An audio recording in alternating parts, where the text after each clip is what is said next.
वो तोहफा भूल गई। अपने मित्रों को 16 लाख करोड़ दे दिए। अगर किसानों को लोन, जो किसान रोज 60-70 आत्महत्या कर रहे हैं, वो दिखता नहीं है।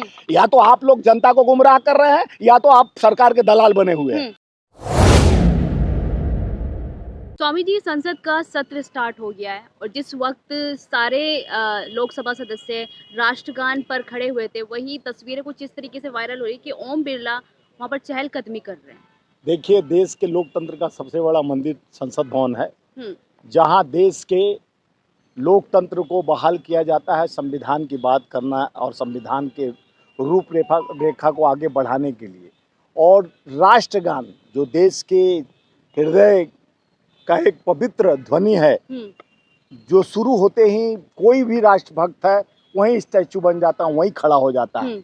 आज हम भी वो वीडियो देखकर चकित हो गए कि माननीय ओम बिरला जी उस पद पे बैठे हैं जो अध्यक्ष की गरिमा, लोकतंत्र के स्पीकर के पद पे बैठे हुए हैं, और उन्होंने ऐसा गलती कैसे किया। माननीय राष्ट्रपति महोदया, उपराष्ट्रपति पहले से खड़े थे, यानी सम्मान में। उसके बाद आप पीछे भी रुक सकते थे, लेकिन ओम बिरला जी चहलकदमी करते हुए शुरू राष्ट्रगान में बढ़ते हुए आगे आए। लगातार कह रहा है कि राष्ट्रगान का अपमान करने वाला देशद्रोही होता है। देखिए, अगर ये विपक्ष की तरफ से चूक होता तो अब तक भारतीय जनता पार्टी के लोग लंका लगा देते। आज देश का सबसे बड़े ओम बिरला जो स्पीकर बने वो देशद्रोही हैं क्या? देखिए, ओम बिरला, देखिए, कोई देशद्रोही नहीं है, लेकिन तो आप क्यों नहीं कहेगा विपक्ष? आप विपक्ष को घेरने का काम करते हो, देशद्रोही बना देते हो। वही ओम बिरला जो 150 सांसदों को रिस्ट्रिक्शन पिछले सत्र में कर दिए थे। आप देश के संविधान देखिए, जिस तरह से संविधान का डे 1 से 24 तारीख से पार्लियामेंट शुरू हुआ है, उस दिन से संविधान का शपथ लेते हुए सारे इंडिया गठबंधन के लोग उस संविधान की प्रति लेकर शपथ खाते हुए दिखे होंगे आपको। क्यों? कि संविधान लोकतंत्र का सबसे बड़ा हथियार है। बाबा साहब का संविधान और गांधी के त्याग, नेहरू के त्याग का एक बलिदान का प्रतिरूप, इंदिरा जी और राजीव जी के बलिदान का, यह भारत देश का अभिमान है संविधान। उस संविधान का हम शपथ लेते हुए कहते हैं, संविधान का शपथ लेते हैं कि विधि के बनाए हुए, यानी विधि, यानी संविधान के विधि के अंदर जो लिखा हुआ उसके अनुरूप चलेंगे और देश के हर कर्तव्य निष्ठा का पालन करेंगे। जब कर्तव्य निष्ठा का पालन का आप काम करते हो, संगोल लगा दिया गया है। आप देखे होंगे एक सांसद 37 नंबर उनका लोकसभा क्षेत्र है, लखनऊ के पास कोई संसदीय क्षेत्र में, उनका पत्र माननीय ओम बिरला जी को लिखते हैं कि हम शपथ ले रहे थे, लेकिन मेरे पीठ के राइट साइड में उस संगोल को देखकर हमारे अंदर भय प्राप्त हुआ कि राजा रजवाड़ों के पास वो संगोल लगा रहता है जिससे दंड दिया जाता है। यहाँ कौन दंडित होने वाला है? यहाँ तो संविधान की बात होनी चाहिए, संविधान की शपथ होनी चाहिए, संविधान के पुस्तक लगाकर संविधान का बड़ा स्टैचू बना के पीछे लगा देते तो गौरव की बात होती कि भारत का संविधान का हम सम्मान करते हैं। निरंतर जिस तरह से 400 पार, तो मायावती तो कह रही है कि ये प्रतिपक्ष हो गया, सत्ता पक्ष हो गया, ये दोनों ही संविधान की कोई भी मतलब की वो नहीं करता, रिस्पेक्ट नहीं करता। मायावती न इधर की रही, न उधर की रही, न खेत की रही, न खलियान की रही। वो जात पात धर्म का करते करते मायावती के चाल चरित्र चेहरा कर रहे हैं आप लोगों को। नहीं, चाल चरित्र चेहरा को जिस तरह से वो मायावती को देश के उत्तर प्रदेश के लोग बकस दिए कि अब जाओ, अब तुम आराम करो, जिस तरह सुनिए। मायावती जी क्या बताएं, मायावती जी आज तक वो साइलेंट पड़ी हुई थी। अचानक लोकसभा में चुनाव प्रभावित होने हमारे और बढ़ते इंडिया गठबंधन के सदस्य, जिनको भारतीय जनता पार्टी के एजेंट के रूप में कार्य की, और जिसके वजह से हम लोगों ने सीट और हार गए। वो न इधर की हैं न उधर की हैं, डर के मारे जिस तरह से अपना वो क्या बतियाएंगे, संविधान की बात करेंगी। वो अभी जिंदा रहते ही लखनऊ में पार्क बनवा के स्टैचू अपना लगवा देती हैं।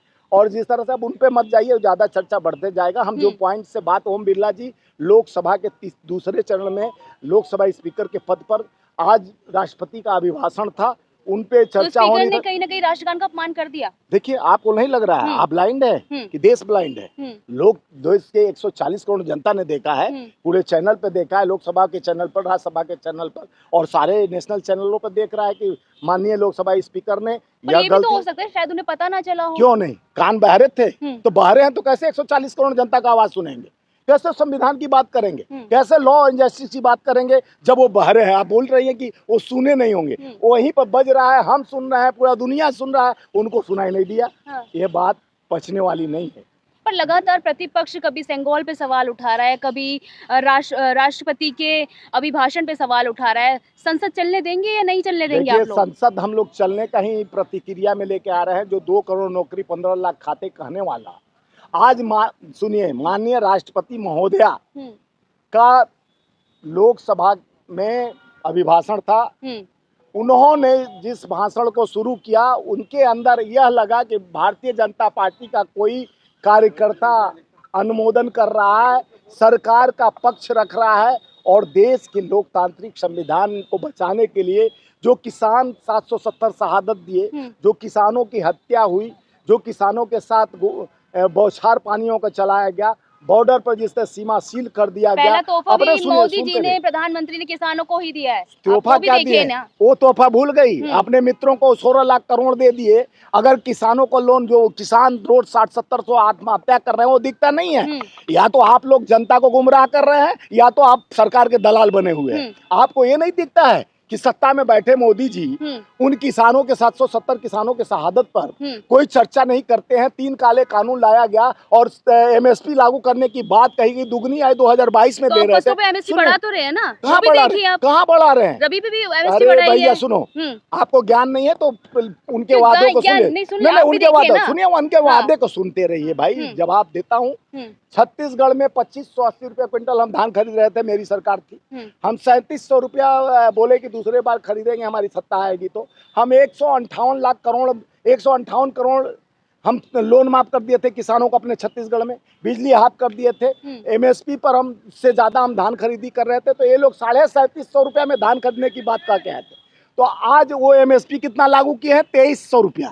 यानी हम 2580 रुपया गोधन न्याय योजना और राजीव गांधी किसान न्याय योजना के तहत लोन माफ किए और गोधन यानी गोबर तक खरीदने का काम हमारी सरकार की सत्ता में हम दोबारा लौटे नहीं। लेकिन हम जब तक थे तब वादा से मुखरे नहीं, हम अपने वादा को पूरा किए। आज हमारा सुनिए, तेलंगाना में 2 लाख रुपया तक के किसानों का लोन माफ कर दिया। तो हम जहाँ कर्नाटक में, जहाँ जहाँ हमारी सरकार है, हम जो वादे, चाहे पुराना पेंशन हो, यहाँ पे वो हिमाचल में उसको मैं लागू कर दिए। तो हमारी सरकार जहाँ जहाँ जो वादे करके हम आए, इनके जैसा नहीं। हम खटाखट जो बात हमारे राहुल गांधी जी ने कहा था वो देने के लिए हमारी सरकार आती तो हम खटाखट। ओम बिरला अब स्पीकर चुने गए हैं, कैसा लग रहा है? कितने खुश हैं विपक्ष वाले और सत्ता? देखिए, ओम बिरला का जो अपना अकड़पन है, थोड़ा सा जैसे मोदी जी अखड़े हुए थे तो ओम बिरला भी अखड़े हुए हैं। जो राष्ट्रगान का अपमान करता है, ओम बिरला जी पहले संविधान के धज्जियां उड़ाते रहे हैं 5 साल तक। उस तरह का अगर काम करेंगे तो विपक्ष मजबूत और प्रतिपक्ष के लीडर राहुल जी हैं, कोई और नहीं है। देश के 140 करोड़ जनता का उनको सम्मान दिया है कि प्रतिपक्ष का लीडरशिप उनको मिला है। अपोजिशन लीडर 10 साल के बाद बनाया गया है। नहीं तो वो सरकार इतने अहम और अहंकार में थी कि प्रतिपक्ष अपोजिशन का लीडर तक नहीं बनाया। और आज लोकतंत्र में अपोजिशन के लीडर होते हुए राहुल जी ने सौम्यता से, अभी संविधान की प्रतियां दिखाया गया।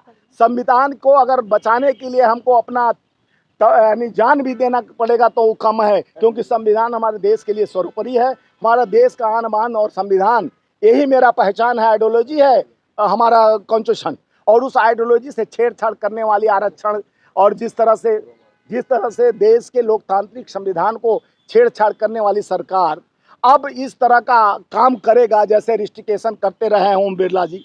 तो संविधान को विपक्ष से खतरा है या सत्ता पक्ष से खतरा है?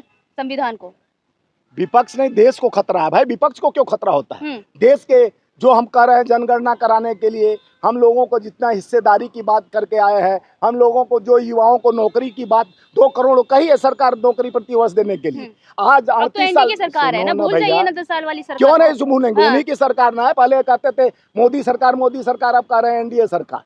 तो मोदी बैसाखी पर खड़े हुए हैं। कभी भी बैसाखी का एक पहिया टूट सकता है।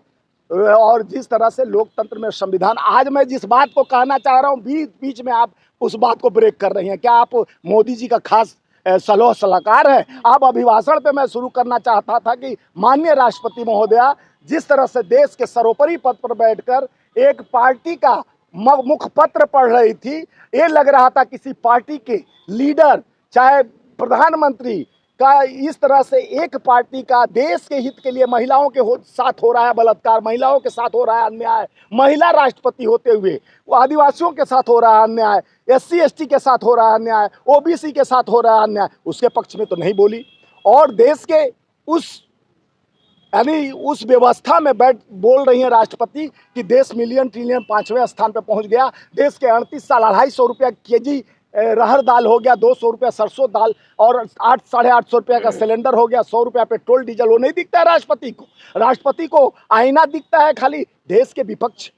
इसलिए इनके उस बात पर विरोध किया कि आप एक देश के महामहिम राष्ट्रपति हैं, आपको देश के लोकतंत्र और संविधान को मजबूत करने के लिए सत्ता में बैठी हुई सरकार को आगाह करना चाहिए कि अपोजिशन भी मजबूत है, उसको भी आपको अपने भाषण में बोलना चाहिए कि हमारा मजबूत अपोजिशन भी है। और देश के सबसे उच्च पद पर बैठी राष्ट्रपति किसी एक का नहीं, पूरे देश की राष्ट्रपति हैं। उनको एक पार्टी के लिए नहीं बोलना चाहिए, एक पोजीशन के लिए नहीं बोलना चाहिए। उनको बोलना चाहिए कि देश में बढ़ती हुई महंगाई, बेरोजगारी पे कंट्रोल सरकार करे। उस पर चर्चा नहीं की राष्ट्रपति महोदया। जिस तरह से माननीय प्रधानमंत्री पूरे 3 महीना के चुनाव कैंपेन में मंगलसूत्र से मुजरा तक पहुंच गए, लेकिन अपने विकास किए गए एजेंडे जैसे 150 स्मार्ट सिटी, बुलेट ट्रेन, तमाम तरह के एजेंडे लेके आए थे जो झूठ का जाल और जुमलों का बादशाह बनकर लोगों को जात पात धर्म में बांटने, राम को नाम पर वोट मांग रहे थे। राम प्रभु ने भी कहा कि अयोध्या से विदाई कर दिए कि हमारे नाम अब